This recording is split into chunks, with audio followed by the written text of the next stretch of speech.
Hi, I'm Raya, and this is Talescape. Welcome to the second episode of our nostalgia series, Kami no Muna. Back when notebook margins held flame scores instead of lecture notes, when meeting spots were chosen by gut feel, not Google Maps. Friendship wasn't time-stamped or scene-zoned, it was felt. These are stories from that time when Kita Kids was all you needed to say, and that was enough.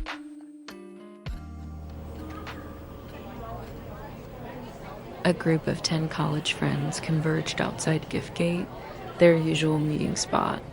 The air smelled like a blend of mall food, sanitized floors, and a hint of sweat and Bench Atlantis cologne. It was a weekend, and even though they'd spent the whole week together in class, seeing each other outside campus felt new, especially without uniforms.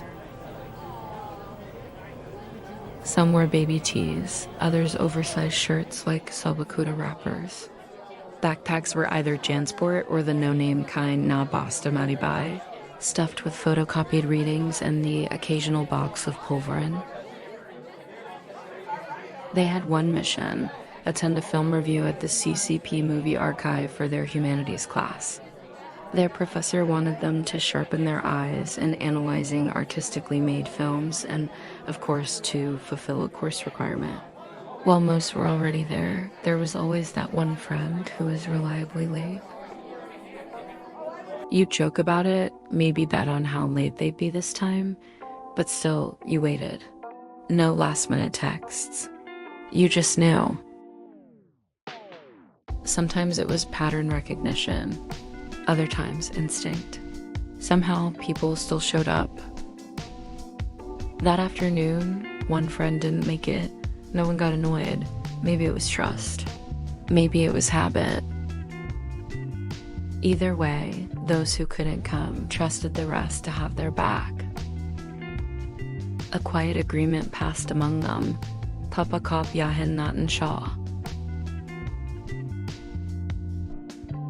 In the 90s, surviving college wasn't just about submitting requirements. It was about showing up for your friends, literally and figuratively.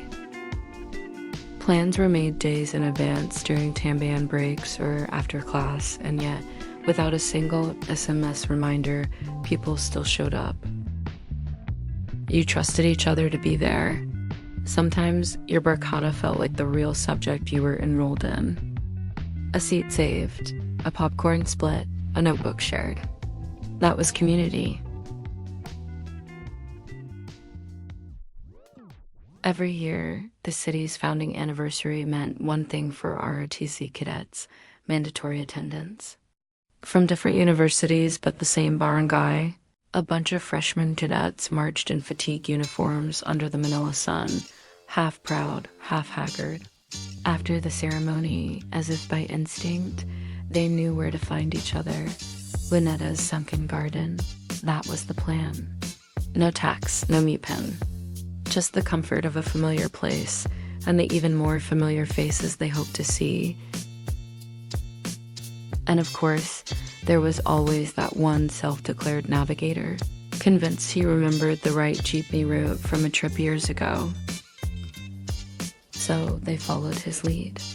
They were supposed to catch a Baclaran-bound jeep, but in the chaos of honking jeeps and waving barkers, they boarded one going to Divisoria, the complete opposite direction. The ride felt endless. Eventually, the self-declared leader leaned forward and asked, "Manong, malayo papo ba ang Baclaran?" That's when it hit them. They were lost. No one panicked, but no one knew where they were either. They laughed, blamed each other, wandered through unfamiliar streets, past sari-sari stores, peeked into hollow stands, trying to find their way. The sun dipped behind buildings as they retraced their steps. They were lost, but together. Di ba lay nang tanga basta't may kasama? The real lesson wasn't direction. It was camaraderie, forged through collective cluelessness, something they'd remember not as a failure in logistics, but as a memory worth keeping. And this little detour, it became one of those core memories retold endlessly at future reunions, always funnier, always louder, and always worth remembering.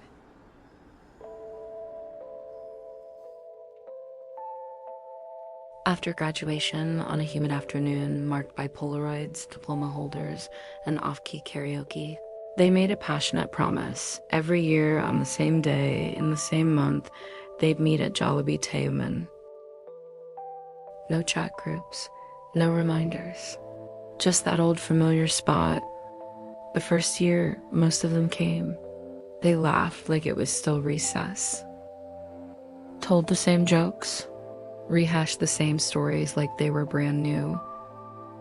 The next year, fewer showed up. Eventually, just 3. The reasons varied: work, distance, life. Slowly, real life tugged each one in different directions. But those who came, they never complained.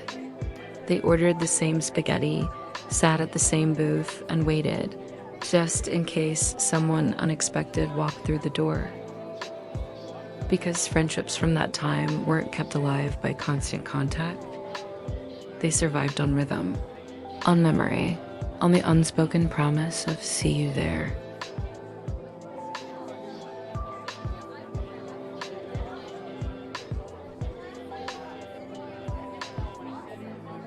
In a world before real-time notifications, the human heart was its own locator.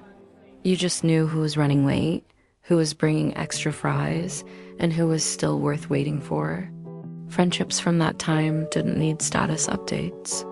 They needed only one thing: presence, whether physical or remembered, because the meeting places may have changed.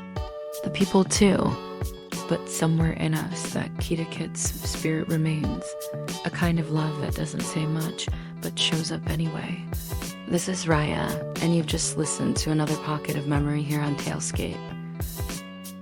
Min San, Quirino, and Bahinga. If this felt like your story too, Kita-Kit's Ulit,